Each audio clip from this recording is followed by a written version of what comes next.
Bonjour à tous, j'espère que tout le monde va bien. N'oubliez pas de mettre des pouces. Bon, la qualité de la vidéo est pas super, mais tu sais qu'il aime bien voir les pouces. Il croit que c'est une guerre médiatique.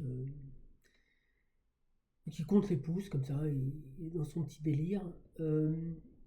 Donc ce Cusack, il nous dit qu'il paye pas sur BFM Business. Donc on va se demander pourquoi il y passe, donc on va l'écouter. Du fait qu'il ait été condamné, au moins ça prouve que tout ça c'est n'importe quoi. Ok, alors dans les choses qu'il y a aussi à mettre au clair par rapport aux déclarations de Nicolas Forteza, sur lequel je n'ai pas souscrit et Warning Trading n'a pas souscrit non plus, on est bien d'accord que vous n'êtes pas rémunéré par BFM Business pour vos chroniques sur BFM Business et que vous-même, vous ne payez pas pour intervenir sur BFM Business. Exact. C'est exact. Donc le Cusack, il paye pas pour passer sur BFM. Par contre, il se présente sous une fausse identité. Et nous avons Bonjour tout le monde. également Dorian Abadi, analyste chez Meilleur Taux, qui est avec nous. Bonjour Dorian. Bonjour Lorraine. Dorian, que fait-on dans une journée comme ça qui démarre un petit peu dans l'indécision? Voilà. Donc là, vous voyez, là on retrouve le Dorian. Jean-Luc Cusack, le faux trader. La Lorraine, ça lui pose aucun problème, donc elle a été prévenue à multiples reprises, elle s'en fout. Franchement, bon, pour moi, vous êtes juste à vomir, mais bon, c'est pas grave.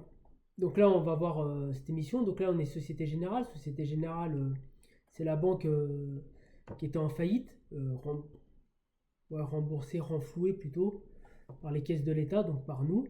Donc il nous présente qui, voilà, pour nous remercier de les avoir sauvés de la faillite. Trade ou pas trade, une émission entièrement consacrée à la bourse en général et au trading en particulier. Cette émission est aussi ce qu'on appelle un document à caractère promotionnel, car on y parlera produits de bourse avec Léa Gézéquel, vendeuse produits de bourse Société Générale.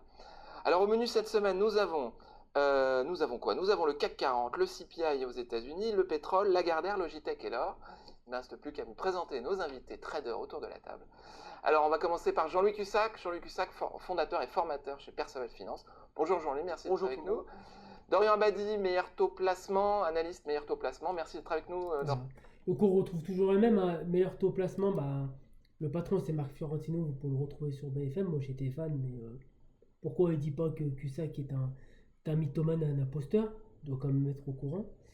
On pourra en revenir là-dessus, sur ces émissions et d'autres personnes qui passent sur BFM qui sont au courant, il y a d'autres informations qui circulent.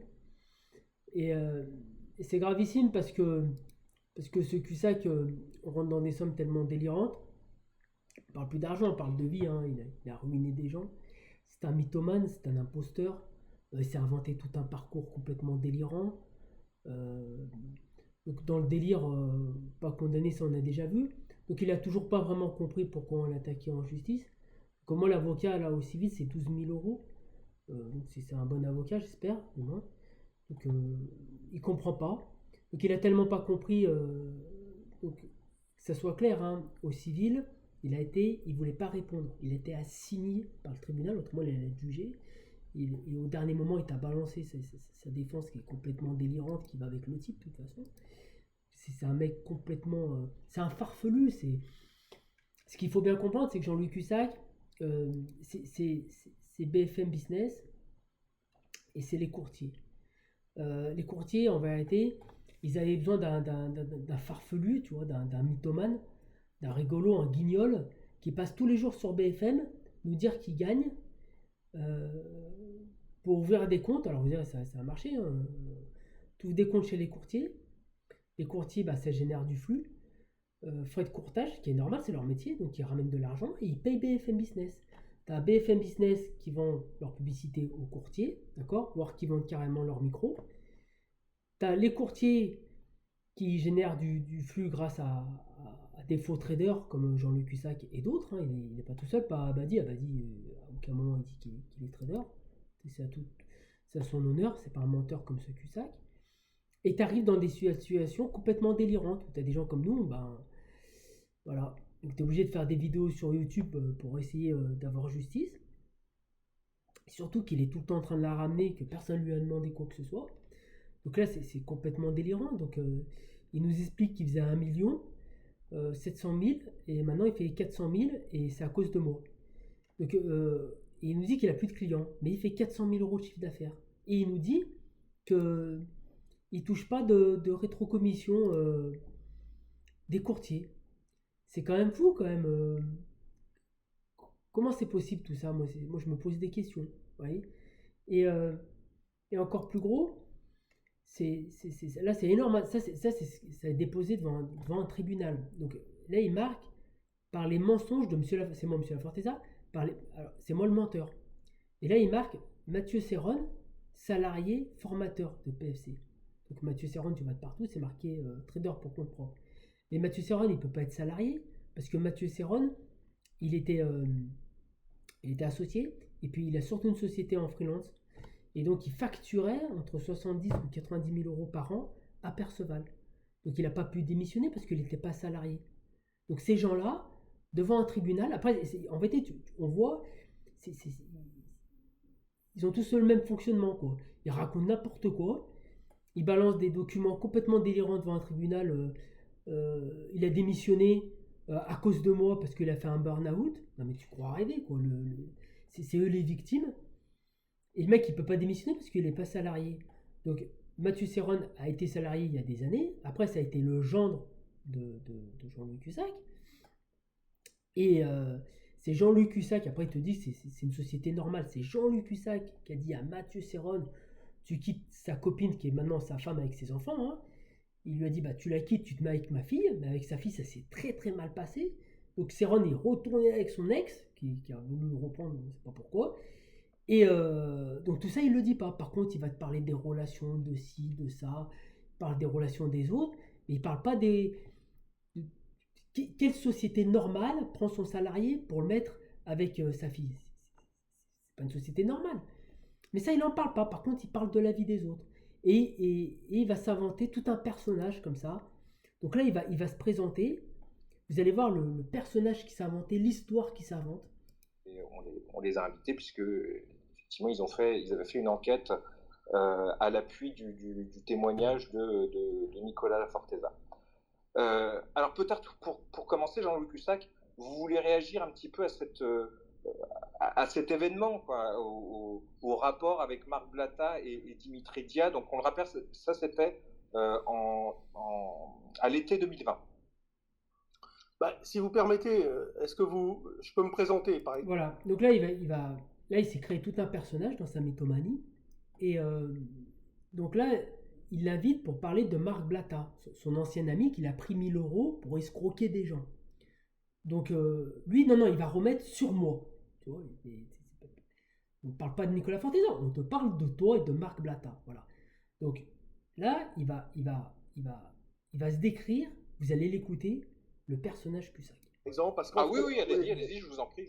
Non, mais ce qui est important, si vous voulez, c'est que par rapport à Nicolas, par rapport à tout ça, il va y avoir parole contre parole. Donc, moi, si vous voulez, pour séquence. Donc, Jean-Louis Cussac, il croit qu'entre lui et moi, il va y avoir parole contre parole. Il croit que lui et moi, on s'est battus dans une ruelle et qu'il n'y a pas de témoin et qu'on est devant le juge. Mais là, il n'a pas bien compris. Lui et moi, on ne s'est pas battus dans une ruelle. Il m'a pris de l'argent, premièrement, pour me vendre une formation frauduleuse, pour me donner des conseils complètement bidons, des conseils qu'il n'a même pas le droit de donner. Et en plus, je suis rentré dans une secte. Et il t'explique, non, c'est un fonctionnement normal. Je prends Mathieu Serron pour le mettre avec ma fille, qui quitte sa copine, qui se remet avec sa copine, qui a eu des enfants, qui va parler des amourettes de Pierre-Paul Jacques, de ses anciens. Il insulte tout le monde, vous allez voir, il insulte tout le monde. Par contre, il ne nous parle pas, il y a sa femme, elle est derrière. Il ne va pas nous parler de sa cousine, qui est aussi sa voisine à Arcachon, des relations très spéciales. Ça, il n'en parle pas. Par contre, pour parler de la vie des autres, ça, il sait faire ça. Ça se passe. Une fois que les propos diffamatoires sont sortis sur les réseaux, c'est compliqué. Vous connaissez la loi de Brandolini, 10 secondes de mensonge, il faut 10 minutes pour expliquer chaque mensonge. Et j'ai besoin de vous apporter, si vous voulez, un flux d'indications qui pourrait aller dans le fait que je suis plutôt quelqu'un de bien intentionné et aucune honte. Et dans l'affaire dont vous avez parlé à l'instant, Blatta, je suis plutôt une victime qu'autre chose. Donc j'ai 64 ans, je suis trader depuis 1982. J'ai 4 enfants de 29 à 41 ans. 2 sont chefs d'entreprise, ne font pas de bourse, et 2 sont salariés avec des postes de haute responsabilité dans la recherche médicale et dans le big data. Aucun ne fait de la bourse. J'ai 9 petits-enfants. J'ai des bureaux physiques en France, j'en avais à Paris et à Bordeaux. Maintenant, je n'ai plus que Paris, je ne suis pas à Dubaï. J'ai plusieurs millions d'euros sur mes comptes Perceval Finance Conseil. J'ai pas de crainte parce que je n'ai pas de problème. Nous sommes certifiés Calliope. Avant la Covid, nous organisions plusieurs fois par an des soirées pour fêter la nouvelle année, la Chandeleur, les anniversaires de Perceval. Tous les clients étaient invités. Évidemment, les gens parlaient entre eux. Ça ne me posait aucun problème. Ils étaient libres. Donc tout ça n'a rien d'une secte ou d'un comportement douteux parce que si j'avais des choses à me reprocher, bien évidemment, je me cacherais quelque part et je n'aurais pas 2 ou 3 millions d'euros sur mon compte en banque. En 2015, on a fait une super fête à Bordeaux pour l'installation. Elle a duré 2 jours et les gens étaient très contents. Voilà. Donc, a priori, sincèrement, je pense que je n'ai pas le profil d'un escroc et j'ai toujours, dans ma vie, insisté sur l'importance d'avoir une parfaite éthique. En 22 ans, en 32 ans de Perceval, j'ai jamais eu de procès ni de plainte de clients. L'AMF nous a surveillés de près, bien sûr, comme tous ceux qui ont une audience, notamment sur BFM, Business ou autres, hein, parce que c'est assez logique. Ils écoutent, ils regardent, ils enquêtent un petit peu. Donc j'ai eu aucun problème. Suite à l'affaire La Forteza, Nicolas, aucun professionnel ne m'a tourné le dos. Personne. Je travaille donc avec des banques qui sont très dures sur l'éthique et sur chaque mot qu'on peut prononcer. Et on est très surveillé, très encadré quand on fait quelque chose pour eux. Et évidemment, ils ne sélectionnent pas n'importe qui. Et puis, je ne veux pas d'embêtement avec les clients. La philosophie et la... Bon, la philosophie de rembourser, il ne rembourse personne. Si tu le menaces, il ne rembourse pas. Donc, il travaille avec les banques. La banque, elle s'appelle Société Générale. Donc là, on a ce monsieur qu'on retrouve, bon, il est jeune, on va dire, on va passer, c'est l'âge. Aucun professionnel. Donc, qui sont ces gens-là? Comment ils vivent? Comment ce cul-sac peut se retrouver avec des millions d'euros sur son compte?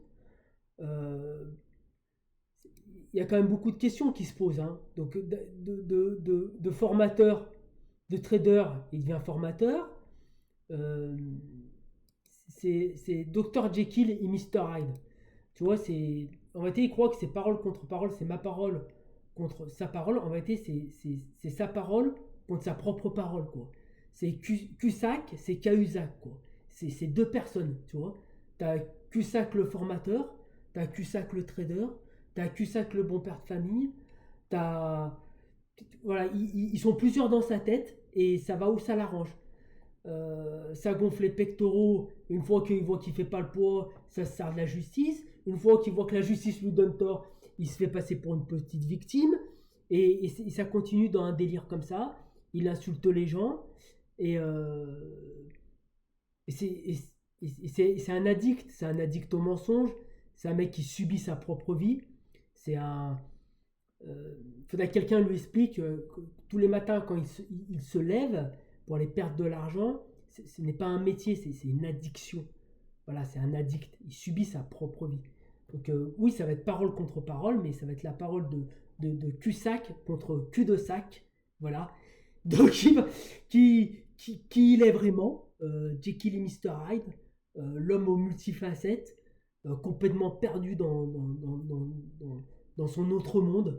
Voilà. Par contre, pour prendre de l'argent aux gens et pas payer ses amendes, et ben c'est condamnation. C'est pareil, condamné, mais il n'est pas condamné. Donc BFM Business, honte à vous. Les autres professionnels, comme il dit, c'est pareil, vous regardez les trains passer, quoi, comme on dit. Non, c'est très grave ce qui se passe. Et c'est très grave. Bonne soirée à tous.